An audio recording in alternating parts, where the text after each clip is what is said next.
Welcome to an oh so exciting Toontown tale. Today's tale is a series of tales from over the years that I've played Toontown, all about asking or talking to IRL friends about the game. So where do we start? Let me just say that even when I was 9 or 10 and I was still at an age that was probably very acceptable to totally be playing Toontown, I still felt a lot of nervousness admitting to friends that I played the game. I mean, I had friends playing Grand Theft Auto, God of War, Prince of Persia, Manhunt on the PS2 and the original Xbox, so the thought of saying, "Hey guys, you ever play Toontown?" was something that I overthought for the longest time. And it especially didn't get any easier the older I got. It got to the point where I wouldn't want to ask my dad to buy membership just because I wouldn't want him possibly thinking or saying like, "Oh, Toontown again, huh? Didn't you play that enough as a kid?" or something. And I know I'm probably pretty irrational with that, but I didn't. But there were a few times that I did tell friends about it, and eventually at today's date, all my friends know basically because of my channel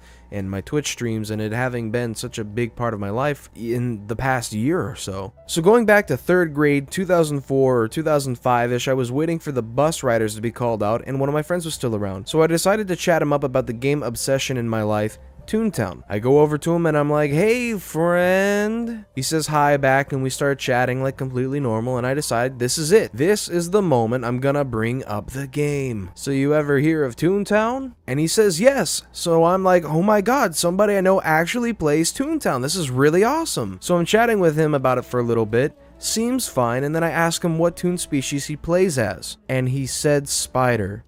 He plays a spider toon, and that's when I realized my 3rd grade buddy was a liar. But I didn't stop there.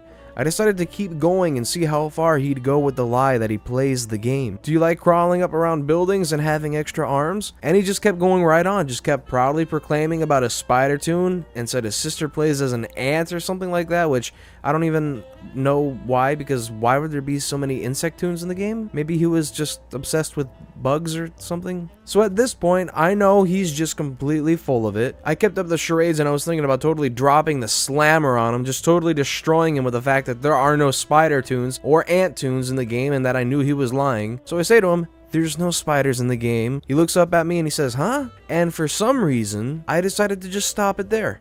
I didn't say any more, I didn't correct him, and to this day, as far as the words he said, he played as a spider on Toontown. The bus riders got called out.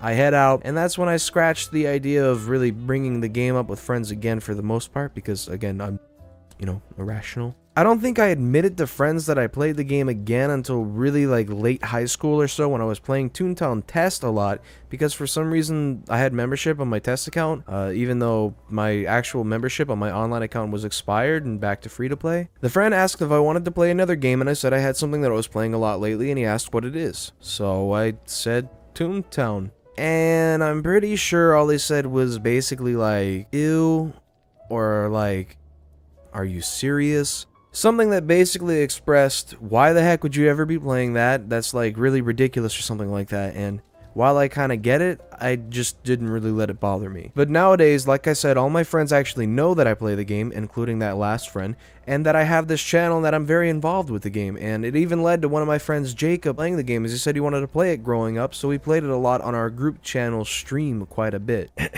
Subscribe to Blockhead's Game on YouTube. But overall, introducing the game to my friends hasn't been too bad, but it's always kept a place in my mind with the shyness of even building up the courage to ask, and also somewhat quirky awkwardness when it actually did happen. But overall, it's not too bad, but it's definitely just, memorable stories that happened in my life. So I hope you enjoyed my really random, goofy stories, and I want to thank you all for watching this video, and I just wanted you to all know that I'll see you next time in my next video, so thank you.